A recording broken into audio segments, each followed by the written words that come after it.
மூசா நபிய அல்லாஹ் சில காரணங்களுக்காக வேண்டி ஒரு இறைநேசர்கிட்ட அல்லாஹ் அனுப்புறான். அந்த இறைநேசரை பத்தி அல்லாஹ் குர்ஆன்ல சொல்லும் பொழுது அல்லம்னாஹும் இல்லதுன்னா இல்மா அப்படிங்கிறான். நாம் அவர்களுக்கு கல்வி அறிவை கொடுத்தோம் அப்படிங்கிறான் அல்லாஹ். இல்ம அல்லாஹ் தன் தரப்புல இருந்து நான் கொடுத்தேன் அப்படிங்கிறான். சில காரணங்களுக்காக வேண்டி மூசா அலைஹிஸ்ஸலாத்தை அவங்கள போய் சந்திங்க, அவங்கள்ட்ட இருந்து ஞானங்களை கத்துக்குங்க, கல்வி அறிவை கத்துக்குங்கன்னு சொல்லி அல்லாஹ் அனுப்புறான். அவங்க கூட இருங்க போங்கன்னு அனுப்புறான் அல்லாஹ். அந்த நபர் இருக்கக்கூடிய இடம் அல்லாஹ் அது சில அடையாளங்கள் அல்லாஹ் சொல்லி விடுறான். மூசா அலைஹிஸ்ஸலாம் போறாங்க. அல்லாஹ்வுடைய உத்தரவு என்ன? சமைச்ச மீனை எடுத்துட்டு போங்க உணவுக்காக வேண்டி. எங்க அந்த மீன் உயிர் பெற்று எந்திரிக்குதோ அதுதான் நீங்க தேடி வந்த அந்த ஹிதர் அலைஹிஸ்ஸலாத்து வஸ்ஸலாம் அவங்க இருக்கக்கூடிய இடம் அப்படின்னு அல்லாஹ் சொல்லி விடுறான். அதே மாதிரி போறாங்க. அந்த மீன் உயிர் பெற்று எழுந்துச்சு ஒரு இடத்துல. கூட வந்த நபர் அதை பார்க்கறாரு, மறந்துடுறாரு. அதுக்கப்புறம் கொஞ்சம் தூரம் பிரயாணம் செய்யறாங்க. பிரயாணம் செஞ்ச களைப்பு பசியில அந்த உணவை எடுங்கிறாங்க. அப்புறம் நடந்த நிகழ்வை அந்த கூட வந்த அந்த இளைஞன் சொல்றாரு. சொன்னதோட வாங்க அந்த இடத்துக்கு திரும்ப போலாம் அப்படின்னு சொல்லிட்டு போறாங்க. அந்த இடத்துல பார்த்தா மீன் போன ஒரு வழி இருக்கு. அப்படியே மௌத்தா போன மீன் இறைநேசரனுடைய அந்த இடத்துக்கு வந்ததோட அல்லாஹ் அதற்கு ஹயாத்தை கொடுக்கறான். ஒரு வழியை உண்டாக்குது, ஒரு பாதையை உண்டாக்கிருது.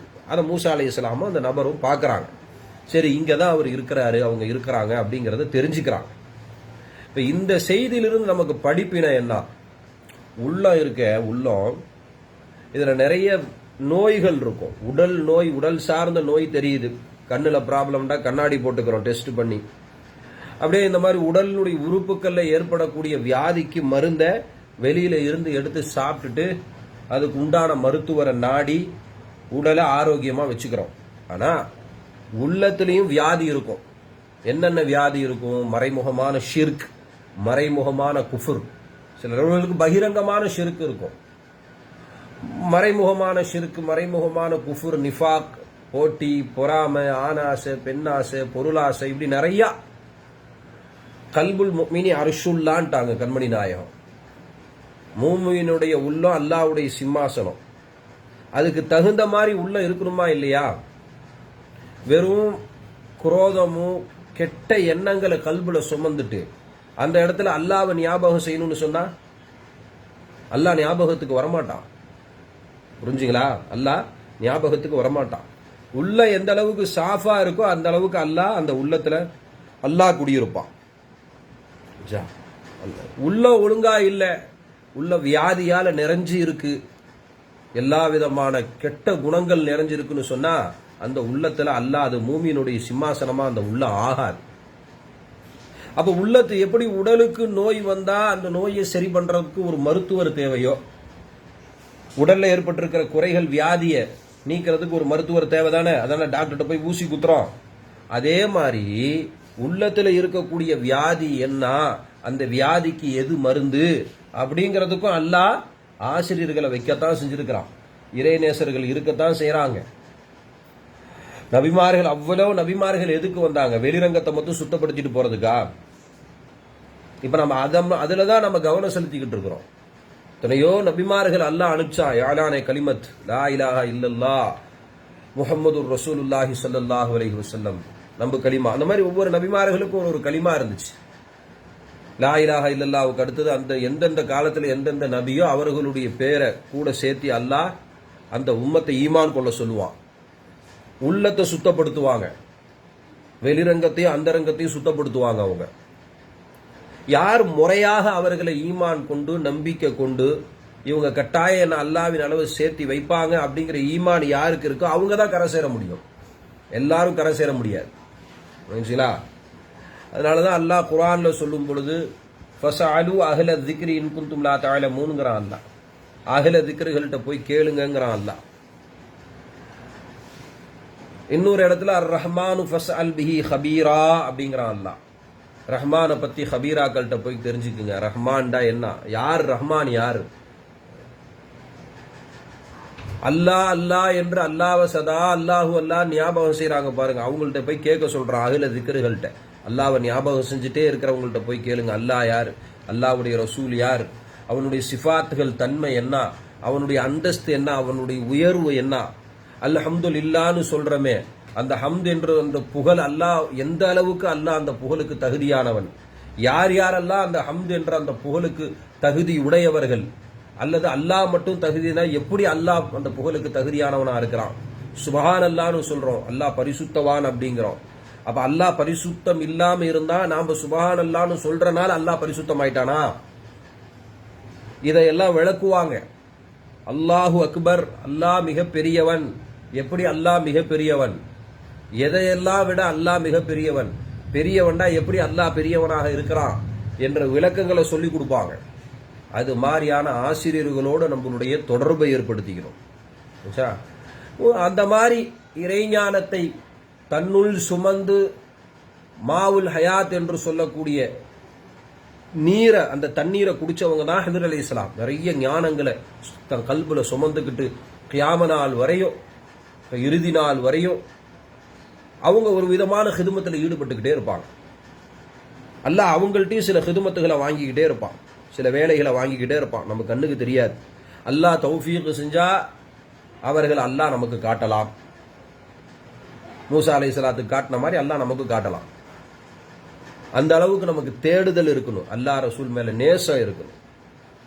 அந்த மாதிரி ஞானங்களை சும்மா அவங்கள உள்ளத்தை சுத்தப்படுத்தக்கூடியவங்க.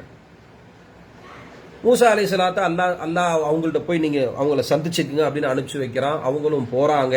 அந்த இடத்துல மீன் உயிர் பெற்று எழுந்துச்சு அப்படின்னா என்ன அர்த்தம்டா, செத்த உள்ளத்தையும் உயிர்ப்பிக்கக்கூடிய வல்லமையை அல்லாஹ் அந்த நேசர்களுக்கு அல்லாஹ் கொடுத்துருக்கிறான். அல்லாவை மறந்து மறந்து உள்ளம் செத்து போய் கிடக்கும். அல்லாவை மறந்தோம்னா அந்த உள்ள மையத்தான உள்ளம்னு பேரு.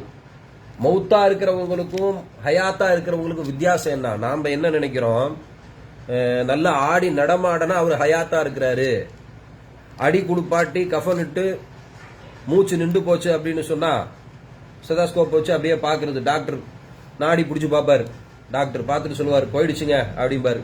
போயிட்டாரு. உடனே அவரு தான் மையத்தை நாம நினைச்சுக்கிட்டு இருக்கிறோம். அவரு மையத்து கிடையாது. அசல்ல மையத்து யாரு? யார் யாரெல்லாம் அல்லாவை மறக்கிறாங்களோ அவங்களாம் மையத்து. ஹயாத்தா இருக்கிறவங்க யாரு? அல்லாவை ஞாபகம் செஞ்சுட்டே இருக்கிறவங்க ஹயாத்தானவங்க. அதனாலதான் நல்லவர்கள் அல்லாஹ் மரணிக்க செய்யறதே இல்லை, நல்லவர்கள் ஹயாத்தாவே இருக்கிறாங்க. நல்லவர்கள் அல்லாஹ் ஹயாத்தாவே வச்சிருப்பான். அவங்க மௌத்தாயிட்டாங்கன்னு சொல்லாதீங்கிறான் அல்லாஹ். உலாக்கில்லா தஷ்உரூன் அப்படிங்கிறான், உங்களுக்கு தெரியாதுங்கிறான் அல்லாஹ். அவங்க ஹயாத்தா இருக்கிறாங்க அப்படிங்கிறான் அல்லாஹ். நம்ம அவங்களுக்கு உணவு கொடுக்கிறோங்கிறான் அல்லாஹ். இந்த துனியாவில் அல்லாவை மறந்தவங்க மௌத்தா போனா மண்ணோட மண்ணா மக்கி போடுவாங்க. இந்த துனியாவில் சதா அல்லாவை ஞாபகம் செஞ்சவங்க அவங்க மௌத்தா போனாலும் அல்லாஹ் அவங்களுக்கு உணவு கொடுத்து அல்லாஹ் கண்ணியமா வச்சிருப்பான். அந்த மாதிரி ஞானங்களை சுமந்தவங்க தான் ஹிதர் அலைஹிஸ்ஸலாம். அவங்கள்ட்ட மூசா அலைஹிஸ்ஸலாம் போறாங்க. மூசா அலைஹிஸ்ஸலாம் கேட்கறாங்க, எதுக்கு என்கிட்ட வந்திருக்கிறீங்க? உங்களுக்கு தான் அல்லாஹ் வேதத்தை கொடுத்துருக்கானே, அது உங்களுக்கு போதுமானது தானே அப்படின்னு சொல்றாங்க. இல்ல அல்லாஹ் அனுப்பிச்சிருக்கான், அவங்க கூட இருக்கணும். பார்த்ததோடய அவங்க சொல்லிடுறாங்க, உங்களால என் கூட பொறுமையா வரவே முடியாதுன்றாங்க. பார்த்ததோட என்ன சொல்லிடுறாங்க, உங்களால என்னோட பொறுமையா வரவே முடியாது, இன்ஷா அல்லாஹ் நாடனா நான் பொறுமையா வருவேன் அப்படிங்கிறாங்க. அப்ப அவங்க சொல்றாங்க, என் கூட நீங்க பொறுமையா வரணும்னு சொன்னா நான் நிறைய செயல்களை செய்வேன், அதுல குறுக்கீடு செய்யக்கூடாது. இதை ஏன் செஞ்சீங்க, அதை ஏன் செஞ்சீங்கன்னு கேள்வி கேட்கக்கூடாது. என் கூட வந்துகிட்டே இருக்கணும். எவ்வளவு காலம் நீங்க என் கூட பொறுமையா இருக்கிறீங்களோ அவ்வளவு விஷயத்தை கத்துக்குவீங்கன்னு விளக்குவாங்க. மூசா அலைஹிஸ்ஸலாம் கூட பிரயாணம் செய்யறாங்க. ஒரு கப்பல்ல போறாங்க, ஒரு படகுல கப்பல்ல போறாங்க. கப்பல்ல உதவி செய்யறாங்கல்ல அவங்க. மூசா அலைஹிஸ்ஸலாம் 2 பேரும் சேர்ந்து போகும்போது அந்த கப்பலை ஓட்ட போட்டு விட்டுறாங்க. யாரு? ஹிதர் அலைஹிஸ்ஸலாத்து வஸ்ஸலாம், அல்லாஹ்வுடைய வழி. அவங்க மூசா அலைஹிஸ்ஸலாம் கேட்கறாங்க, என்னங்க இப்படி ஓட்டையை போட்டு விட்டீங்களே அப்படின்னு. என் கூட வந்தா கேள்வி கேட்கக்கூடாதுன்னு சொன்னேன், கேள்வி மன்னிச்சுக்கங்க, இனிமேல் நான் கேள்வி கேட்க மாட்டேன். இன்னும் கொஞ்சம் தூரம் நடந்து போறாங்க. போனா என்ன செய்யறாங்க, அங்க ஒரு பையன் விளையாண்டுகிட்டு இருக்கான், சின்ன பையன். அவனை பிடிச்சி என்ன செஞ்சிடறாங்க, கழுத்தை திருகி கொலை பண்ணிடுறாங்க. யாரு? ஹிதர் அலைஹிஸ்ஸலாத்து வஸ்ஸலாம். உடனே மூசா அலைஹிஸ்ஸலாம் கேட்கறாங்க, என்னங்க இப்படி கொலை செஞ்சிட்டீங்களே அப்படின்னு. பார்த்தீங்களா, நான் ஏற்கனவே சொன்னனா இல்லையா உங்கள்கிட்ட, கால அலம் அகுல்லக இன்னக லன் தஸ்ததிஅ மஇய ஸப்ரா. அல்லாஹ் அந்த ஆயத்துல சொல்றான், நிச்சயமாக நீங்க என்னோட பொறுமையா இருக்க சக்தி பெறவே மாட்டீங்கன்னு நான் உங்களுக்கு முன்னரே சொல்லலையா அப்படிங்கிறாங்க. முன்னே சொன்னா இல்லையா அப்படிங்கிறாங்க. உடனே அவங்க சொல்றாங்க, இனிமேல் எந்த விஷயத்திலேயாவது நான் உங்கள்கிட்ட கேள்வி கேட்டா என்ன நீங்க அனுப்பிச்சிடலாம், நான் உங்க கூட வர்றதுக்கு சக்தி இல்லாத ஒத்துக்கிறேன், நான் உங்களை விட்டு பிரிஞ்சிடறேன் அப்படிங்கிறாங்க. அதே மாதிரி 3வது தடவை அப்படியே கொஞ்சம் தூரம் அப்படியே நடந்து போய்கிட்டே இருக்கிறாங்க. போனா அந்தாகியான்னு ஒரு ஊர். விருந்தாளியா நாங்க வந்திருக்கோம், ஏதாவது எங்களுக்கு உணவு கொடுங்க, வழிபோக்கர்கள் உணவு கொடுங்கன்னு கேட்கறாங்க. அவர்களை விருந்தாளிகளா ஏத்துக்கிறதுக்கு அந்த ஊர் மக்கள் என்ன செய்யல, ஒத்துக்கல. அதுக்கப்புறம் அந்த ஊரை விட்டு வெளியில வந்துடுறாங்க. ஊருடைய எல்லையில பார்த்தா ஒரு பெரிய மதுள் சுவர், அது சாஞ்சு உழுகிற கண்டிஷன்ல இருக்கு. சாஞ்சு உழுகிற கண்டிஷன்ல இருக்கு. ஹிஜ்ர் அலைஹிஸ்ஸலாம் என்ன செய்யறாங்க, அந்த செவரை செப்பனிட்டு சரி பண்ணிட்டாங்க. உடனே மூசா அலைஹிஸ்ஸலாம் கேட்கிறாங்க, நமக்கு உணவு கேட்டோம் கொண்டோம், விருந்தாளியா நம்மளை ஏத்துக்கல, இப்ப இந்த செவரை சரி பண்ணீங்களா இல்லையா, இதுக்கு கூலியாவது வாங்கலாம் இல்ல அப்படின்னு கேட்கும் போது அவங்க சொன்னாங்க, பாத்தீங்களா என் கூட இதுக்கு மேல நீங்க வர முடியாது, ஒன்னொன்னுக்கா கேள்வி கேட்டுட்டு இருக்கீங்க, இதுக்கு மேல நீங்க எங்கூட வர முடியாது அப்படின்னு சொல்லிட்டு ஒன்னொன்னுக்கு காரணம் சொல்றாங்க. அந்த கப்பலை ஏன் தெரியுமா நான் ஓட்ட போட்டேன், நமக்கு உதவி செஞ்சாங்க தான், அவங்களுக்கு நான் திருப்பி உதவிதான் செஞ்சேன் அப்படிங்கிறாங்க. உதவி செஞ்சவங்களுடைய பொருளை சேதப்படுத்துறதுக்கு பேர் உதவியா? நம்மளுடைய பார்வை இவ்வளவுதான். அல்லாஹ் யார் யாருக்கு எது வரையும் காட்டுறானோ அது வரையும் தான் விளங்கும். சில மதரசால சில பசங்க இருப்பாங்க, நல்லா ஓதிக்கிட்டே இருப்பான், ஆனா அடி வாங்குவான். சில பசங்க ஒழுங்கா ஓதவே மாட்டான், அடிக்க மாட்டாங்க பெருசா. இப்போ ஒரு சந்தேக முறையில் நல்லா ஓதுறவங்களை அதிகமா உஸ்தாது திட்டுறாங்க, அடிக்கிறாங்க. ஆனா ஒழுங்கா ஓதாதவனை விடுறாங்களே, விட்டு பிடிக்கிறாங்கன்னு அர்த்தம். தெரியும் அவங்களுக்கு சிலர்களை எவ்வளோ அடிச்சாலும் அது பிரயோஜனப்படாது. சிலர்களை அடிக்காம விட்டா வீணா போயிடுவான். சிலர்களை திட்ட மாட்டாங்க, சில பசங்களை திட்டுவாங்க. இதுக்கு பேர் ஏற்றத்தாழ்வு இல்லை. அல்லாஹ் அலீபேத்தை ஓதி கொடுக்கிற உஸ்தாதுமார்களுக்கு கொண்டு அல்லாஹ் உதவி செய்யத்தான் செய்வான். இது தேருமா, இது தேராதா, இது உருப்படுமா, இது உருப்படாதா, யார் யாரை எந்தெந்த விதத்துல கொண்டு போனா அவங்க தேருவாங்கிறது அல்லாஹ் அது ஒரு விளக்கத்தை அல்லாஹ் அந்த விளக்க சக்தியை கொடுக்கத்தான் செய்வான், இஹ்லாஸா ஓதி கொடுக்கிற பட்சத்துல. இல்லைங்களா? அது அவர்களுக்கே அவ்வளவு விஷயம் தெரியும் பொழுது, கொஞ்ச நாள் பழகுனதோட மாணவர்களுடைய குணாதிசேகம் விளங்கும் பொழுது, அல்லாஹ் தன் தரப்பில் இருந்து ஞானத்தை கொடுக்கறேன்னு சொல்லியிருக்கிறானே, அப்ப அவங்களுக்கு எவ்வளவு விஷயங்களை அல்லாஹ் கத்து கொடுத்துருக்கணும். அதை சொல்றாங்க அவங்க. ஏன் தெரியுமா அந்த கப்பலை ஓட்ட போட்டேன், உங்க மூசா அலைஹிஸ்ஸலாத்துக்கு எதுவரையும் தெரிஞ்சிச்சு, கப்பலை ஓட்ட போட்டங்கண்டி கோச்சுக்கிட்டாங்க, கேள்வி கேட்க ஆரம்பிச்சிட்டாங்க. இவங்க சொல்றாங்க அந்த கப்பல் சில ஏழைகளுக்கு சேர்ந்தது, ஒரு கூட்டா அந்த கப்பலை வச்சு குழப்பம் நடத்திக்கிட்டு இருக்கிறாங்க. நம்மளை விட்டுட்டு அதுக்கப்புறம் அந்த கப்பல் இன்னொரு இடத்துக்கு போகும். அந்த இடத்துல ஒரு அரசன் இருக்கிறான். அந்த அரசனுடைய வேலை என்ன தெரியுமா, நல்ல நல்ல கப்பலை பூரா அபகரிச்சிருவான். இந்த கப்பல் நாம ஏறுற வரை நல்லா இருந்துச்சு, ஒரு பலகையை புடுங்கி விட்டாச்சு, சேதம் பண்ணி விட்டாச்சு. இனி அந்த அரசன் அந்த கப்பலை தொடுவானா? தொடமாட்டான். இப்ப நான் அவங்களுக்கு உபகாரம் செஞ்சனா உபத்தரம் செஞ்சாங்களா? அவங்க உபகாரம் தான் செஞ்சிருக்கிறாங்க. நம்ம கண் பார்வையில பார்த்தா ஹிஜ்ர் அலைஹிஸ்ஸலாம் இப்படி செஞ்சுட்டாங்களே அப்படின்னு தெரியும். ஆனா உண்மையை உள்ளால் உள்ளபடிக்கு அவங்க நல்லதுதான் செஞ்சிருக்கிறாங்க. அதை சொன்னதோட மூசா அலைஹிஸ்ஸலாம் சமாதானம் ஆயிட்டாங்க. அடுத்தது என்ன செஞ்சாங்க, ஒரு பையனை கொலை பண்ணிட்டாங்களா, கொலை பாவம் தானே, வெளியில பாக்குறதுக்கு என்னடா கொலை செஞ்சுட்டாங்க அப்படின்னு தெரியுது. மூசா அலைஹிஸ்ஸலாம் அந்த கோபப்பட்டாங்க. அந்த கோபமும் தப்பு இல்லை, மூசா அலைஹிஸ்ஸலாம் கேட்டதும் தப்பு இல்லை. ஏன்னா அவங்க வெளிரங்க செயல்பாடுகளில் ஏற்படக்கூடிய குறைகளையும், சின்ன சின்ன தவறு வெளிரங்கமா ஏற்பட்டாலும் நபிமார்கள் தாங்க மாட்டாங்க, அதுக்கும் கேள்வி கேட்பாங்க நபிமார்கள், ஏன் இது குறை. அவங்க தரப்புலயும் அது சரிதான். இருந்தாலும் ஆரம்பத்தில் இவங்க எந்த கேள்வியும் கேட்கக்கூடாதுன்னு சொன்னதை மீறி இவங்க கேள்வி கேட்டையும் அது அந்த இடத்துல சிறு குற்றமாக கருதப்படுது. அதுக்கு விளக்கம் சொல்றாங்க, நான் ஏன் அந்த பையனை கொலை செஞ்சேன், அவனை ஹயாத்தா விட்டுருந்தா அவன் என்ன பண்ணிருப்பான், அவங்களுடைய பெற்றோர்கள் தாய் தகப்பை ஈமான் கொண்டவங்க, சீதேவி நல்லவர்கள். இவன் பின்னாடி பெரியாளா போய் எதுவரையும் அல்லாஹ் காட்டுறான் பார், பின்னாடி பெரியாளா போய் இவன் அந்த தாய் தகப்பை ரொம்ப நோவின செய்வான், இன கற்பிக்க வைக்கிற அளவுக்கு கஷ்டத்தை கொடுப்பான். அந்த நிலை வந்துடக்கூடாதுன்னு இவனை கொலை பண்ணிட்டேன்ட்டாங்க. இப்ப இது நல்லதா கெட்டதா? நல்லது. இவங்க அவனை கொல்லுலேன்னு சொன்னா பின்னாடி இவனும் வீணா போய் தாய் தகப்பனும் நஷ்டவாளியா போயிடுவாங்க. அதுல இருந்து பாதுகாத்தாங்க. நமக்கெல்லாம் இதெல்லாம் தெரியுமா? நமக்கெல்லாம் வெளியில நடக்கிறது மட்டும்தான் தெரியும். ஏன் இது அல்லாஹ் குர்ஆன்ல சொல்றான்? நம்ம சிலர்கள் சொல்றாங்களா இல்லையா, மறைவான விஷயம் அல்லாஹ்வை தவிர வேற யாருக்கும் தெரியாது. அல்லாஹ் அறிவிச்சு கொடுத்தா எல்லாரும் எல்லாத்துக்கும் தெரியும். விளங்குச்சுங்களா? அல்லாஹ் அறிவிச்சு மூசா அலைஹிஸ்ஸலாத்துக்கு அல்லாஹ் சில விஷயங்களை மறைச்சான், அதை ஹிதர் அலைஹிஸ்ஸலாத்துக்கு வெளிப்படுத்தி காட்டினான். சில விஷயம் ஹிதர் அலைஹிஸ்ஸலாத்துக்கு மறைச்சு அல்லாஹ் மூசா அலைஹிஸ்ஸலாத்துக்கு காட்டியிருக்கலாம். அந்த மாதிரிதான் நபி முகமது ரசூலுல்லாஹ்வுக்கும் அல்லாஹ் எதையும் ரசூலுடைய விஷயத்துல மறைக்கணும்னு விரும்பவே இல்லை. அதனால எல்லாத்தையும் காட்டினான். அதனாலதான் நபி முகமது ரசூலுல்லாஹ் மறைவான ஞானம் பெற்றவர்கள்னு நாம சொல்லணும். மறைவானது அல்லாஹ்வுக்கு மட்டும்தான் தெரியும், அதுல சந்தேகம் இல்லை. ஆனா அந்த மறைவானதை யார் யாருக்கு வெளிச்சம் போட்டு காட்டணும்னு அல்லாஹ்னால காட்ட முடியுமா முடியாதா? ஒரு விஷயம் மறைஞ்சிருக்கு, அது அல்லாஹ் ஒரு நபருக்கு மறைக்காம வெளிப்படுத்தி காட்டணும்னு அல்லாஹ் விரும்பிட்டான். அப்ப அந்த நபருக்கு அந்த விஷயம் மறைவா வெளிச்சமா? வெளிச்சம் தானே. அதை விளங்கணும்.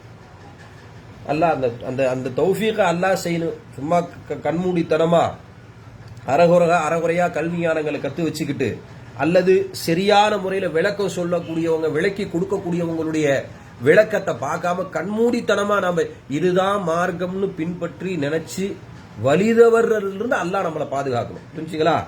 ஏதாவது ஒண்ணுண்டா கற்பனையா நாம ஒண்ணு முடிவு செஞ்சு வச்சுட்டு இதுதான் மார்க்கம், நம்ம நப்சு பாடம் நடத்தக்கூடிய அந்த நப்சு சொல்லும் இது சரி போகக்கூடாது. நப்சு கெட்டதையோ. தெளிவானவர்கள் தெளிந்தவர்கள்ட்ட போட்டு ஞானங்களை கத்துக்கணும். தெளிந்தவங்க தெளிவானவங்கள்டா யாரு? அவங்கள்ட்ட போனா அல்லாஹ் ரசூலை பத்தி சொல்லி கொடுப்பாங்க. அவங்கள பார்த்தா அல்லாஹ்வுடைய சிந்தனை வரும். இதார் ஊதுக்கிரல்லா, அவங்கள பார்த்தா அல்லாஹ்வுடைய ஞாபகம் வரும். சிலர்கள் அல்லாஹ்வை பத்தி பேசுறேன்னு சொல்லிட்டு அல்லாஹ்வை பத்தி அல்லாஹ் ரசூலை பத்தி ஞானங்களை சொல்லி கொடுக்குறேன்னு சொல்லிட்டு சில கூட்டமும் இருக்கு. ஷரியத்தை விட்டும் உன்னை துண்டிச்சு மனோ இச்சையை பின்பற்ற வச்சு உன்னை ஒண்ணும் இல்லாம காலி பண்ணிவிடுவாங்க. அந்த மாதிரி ஆள்கிட்ட உஷாரா இருந்துக்கணும். ஷரியத்திலும் நம்மளை சரிவர வழி நடத்தணும். வெளிரங்கத்தையும் நமக்கு சரியான விதத்துல சுத்தம் பண்ணி கொடுக்க உதவி செய்யணும். அதே மாதிரி இணை கற்பிப்பதிலிருந்து மறைமுகமான இணை, ஷிருக்கு, குஃபுரு, போட்டி, பொறாமை, சண்டை, சச்சரவு, பெருமை, ரியா, பணத்தாசை, ஆணாசை, பெண்ணாசை, இந்த மாதிரி எல்லா கெட்ட வழக்கங்கள் இருந்து நம்மளை துப்புரவாக்கணும். அவங்க தான் சரியான வழிகாட்டி. சுருக்கமா நம்மளை வழி நடத்துறவங்க நம்மள்ட்ட இருந்து துனியாவை கறக்கணுங்கிற எண்ணம் இல்லாம நமக்கு அல்லாஹ் ரசூலை பத்தி இஹ்லாஸா சொல்லி கொடுக்கறவங்களா இருக்கணும். அந்த சொல்லி கொடுக்கறவங்களுக்கு நம்ம தரப்புல இருந்து நிறைய அர்ப்பணம் ஆகணும். அது வேற.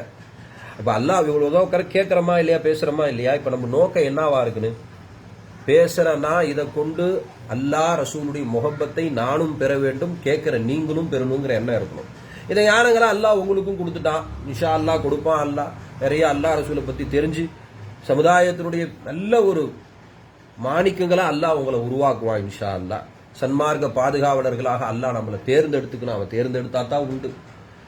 அப்படி அல்லாஹ் உருவாக்கும் பொழுது அந்த கல்வி ஞானத்தை வச்சு துனியாவில் ஆதாயம் தேடக்கூடாது. அற்ப துனியா அதை வச்சு என்னதான் செய்யணும்? நம்ம தாய் தகப்பனுக்கு சொல்லிக் கொடுக்கணும். முதல்ல நாம வாழ்றமான்னு பார்க்கணும். அடுத்தவங்களுக்கு அதை போதிக்கணும். எந்த எதிர்பார்ப்பும் அவர்கள்ட்ட எதிர்பார்க்க கூடாது. எதா இருந்தாலும் அல்லாட்ட கேட்டு வாங்கிக்கணும். புரிஞ்சா? ரைட். இப்ப செய்திக்கு வருவோம். அப்ப அதுக்கான காரணத்தையும் சொல்லிட்டாங்களா? இப்ப மூணாவது என்ன செஞ்சாங்க? இந்த அந்தாக்கியா வாசிகள் விருந்தாளியா ஏத்துக்காம உணவு கொடுக்காம ஒரு நபி, ஒரு வழி. அதனாலதான் விருந்தாளிகள் நம்ம வீட்டை தேடி வரும் பொழுது முகத்தை எல்லாம் பார்க்க கூடாது. யாசகம் கேட்டு யாராவது வராங்கன்னு நம்மள்ட்ட இருக்கிறத கொடுத்துடணும். இல்லைன்னு சொன்னா தன்மையான முறையில நீங்க போயிட்டு அப்புறம் வாங்க இல்லைங்கன்னு சொல்லி அனுப்பிச்சிடணும். நாம கொடுக்க தவறிட்டோம். வந்தவங்க யாராவது பெரிய இறைநேசரா இருக்கலாம், அல்லது மலக்குகளாக இருக்கலாம், யாராவது இருக்கலாம். நம்மளை டெஸ்ட் பண்றதுக்காக அல்லாஹ் அனுப்பியிருப்பான். நாம சாதாரணமா கொடுக்காம விட்டுட்டோம்னா நாம தான் பின்னாடி நஷ்டம் அடைவோம். அதனால நம்மள்ட்ட என்ன இருக்கோ அதை கொடுத்து பழகணும். இப்ப இருந்தே இவங்க வந்தாக்கியாவாசிகள் பாவம், அவங்களுடைய பதுநசீபு கொடுத்திருந்தாங்கன்னா அந்த ஊரையே அல்லாஹ் பெரிய ஆபாதான ஊரை ஆக்கியிருப்பான். வந்தது யாருன்னு தெரியல பாவம். ஒரு நபி, ஒரு வலி, ரெண்டு பேர்த்த விருந்தாளியா விருந்து போட்டிருந்தாங்கன்னா அல்லாஹ் எவ்வளவு சந்தோஷப்பட்டிருப்பான். அப்ப அதை கேட்கத்தான் செஞ்சாங்க. மூசா அலைஹிஸ்ஸலாம் கேட்டாங்க, இந்த மாதிரி இந்த சுவரை செப்பனிட்டு சரிப்படுத்துனீங்களா இல்லையா, உழுக இருந்த சுவரை, இதுக்கு கூலியா ஏதாவது வாங்கியிருக்கலாம் இல்லைன்னு கேட்கறாங்க. பத்தி கேள்வி கேட்கறீங்க பாத்தீங்களா? நான் ஏன் வாங்கல தெரியுமா? அந்த செவரை நான் சரி பண்ணலன்னு சொன்னா அது சாஞ்சிருக்கும். சாஞ்சா கீழே இருக்கிற புதையல் வெளிப்பட்டுரும். அந்த ஊர் மக்கள், அந்த பட்டணவாசிகள் அதை எடுத்திருப்பாங்க. ஆனா அது ஒரு நல்ல தந்தை பெற்றெடுத்த எத்தீமான பிள்ளைகளுக்கு சொந்தமானது அது. இப்ப நான் அதை சரிப்படுத்திட்டு பின்னாடி அவங்க வயசுக்கு வந்த பிறகு பெரிய ஆளான போன பிறகு அவங்களுக்கு அது தேவைப்படும். அப்ப அல்லாஹ் அந்த புதையலை அவங்க கண்ணுக்கு காட்டுவான், அதை வச்சு அவங்க வாழ்ந்துக்குவாங்க. இதுதான் காரணம், அந்த சுவரை நான் செப்பனிட்டதுக்கான காரணம் அப்படின்னு சொல்லி காரணங்களை சொல்லி முடிக்கிறாங்க. அதுக்கப்புறம் மூசா அலைஹிஸ்ஸலாம் என்ன செய்யறாங்க, அவங்களை விட்டு நவுந்து போயிடுறாங்களா இல்லையா? இப்ப நபியினுடைய குணத்தை பாருங்க. தான் நபி எவ்வளவு பெரிய உயர்ந்த அந்தஸ்து. அவங்க ஹிதர் அலைஹிஸ்ஸலாத்திட்ட கேட்கறாங்க, இன்னும் நான் ஹிதர் அலைஹிஸ்ஸலாம் கடைசியில சொல்லி அனுப்புறாங்க, இன்னும் நீங்க பொறுமையா என் கூட இருந்திருந்தா நிறைய விஷயங்களை நான் உங்களுக்கு சொல்லி கொடுத்துருப்பேன், நீங்க அவசரப்பட்டுட்டீங்க அப்படிங்கிறாங்க. அதை அவங்க ஒத்துக்கிறாங்க, நான் அவசரப்பட்டுட்டேன் தான் அப்படிங்கறத ஒத்துக்கிறாங்க. இப்ப கடைசியா கேட்கறாங்க, சரி இருக்கட்டும், தப்பு செஞ்சுட்டு தான் நான் அவசரப்பட்டுட்டேன், எனக்காக சில உபதேசங்கள் செய்யுங்க, எனக்காக உபதேசங்களை செய்யுங்க அப்படிங்கிறாங்க. நிறைய உபதேசங்களை செய்யறாங்க. அந்த உபதேசம் என்ன ஏதுன்னு இன்ஷா அல்லாஹ் அடுத்தடுத்த நாட்கள்ல நம்ம பார்க்கலாம். இப்ப பேசுனது புரிஞ்சா இல்லையா, விளங்கணும். இப்போ ஒரு கல்வி ஞானத்தை கத்துக்கிறதுக்கு நமக்கு என்னென்ன தேவை? நல்ல உஸ்தாது முதல்ல தேவை. அல்லாஹ்ட்ட கேட்கிறேன், அல்லாஹ் எங்களுக்கு நல்ல ஆசிரியர்களை கூட அல்லாஹ் கேட்கணும். அதுக்கப்புறம் என்ன கேட்கணும், அந்த இல்மை கத்துக்கிறதுக்கு எங்களுக்கு பொறுமையை நீ கூட அல்லாஹ். மூணாவது என்ன கேட்கணும், எந்த கல்வியை நாங்க கத்துக்கிட்டோமோ அது எங்களோட மூடி மறைஞ்சிராம பிறருக்கும் அந்த கல்வி ஞானத்தை நாங்க கத்துக் கொடுக்கணும், நாங்களும் எதை கற்றோமோ அதன்படி வாழணும் அல்லாஹ்.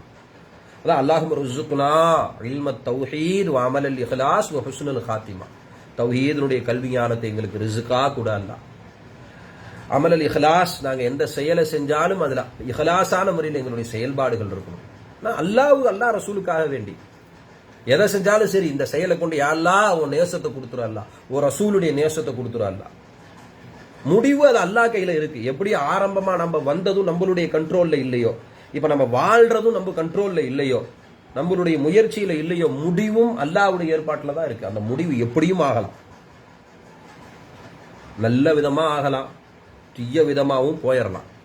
அல்லாஹ் நாடுன்னு அப்ப நம்ம என்ன கேட்கணும், அல்லாஹ் அந்த முடிவை நல்ல விதமா ஆக்கி கொடு, ஹுஸ்னுல் காத்திமா, அழகான முடிவா எங்களுக்கு ஆக்கி வையலான்னு துவா செஞ்சுக்கிட்டே இருக்கணும். அல்லாஹ் அந்த தௌஃபீக் செய்யணும். அவ்வளோ காலம் வாழ்றோமோ அவ்வளோ காலம் அல்லாஹ் ரசூல் சந்தோஷப்படுத்தியே நம்மளுடைய ஒவ்வொரு அடியையும் எடுத்து வச்சு, நம்ம தாய் தகப்ப நம்மளை கொண்டு கண்குளிர்ச்சி அடையணும், நம்ம பெற்றெடுத்த பிள்ளைகளும் நம்மளை கொண்டு கண்குளிர்ச்சி அடையணும், நம்மளை சுத்தி இருக்கிறவங்க எல்லாம் நம்மளை கொண்டு கண்குளிர்ச்சி அடைந்த நிலையில அல்லாஹ் மறுமையில நல்லோர்களோடு நாதாக்களோடு கண்மணி நாயகத்தோடு அல்லாஹ் நம்மளை சேர்த்தி வைக்கிறோம். இன்ஷா அல்லாஹ். அல்லாஹ் தௌஃபீக் செய்வான்.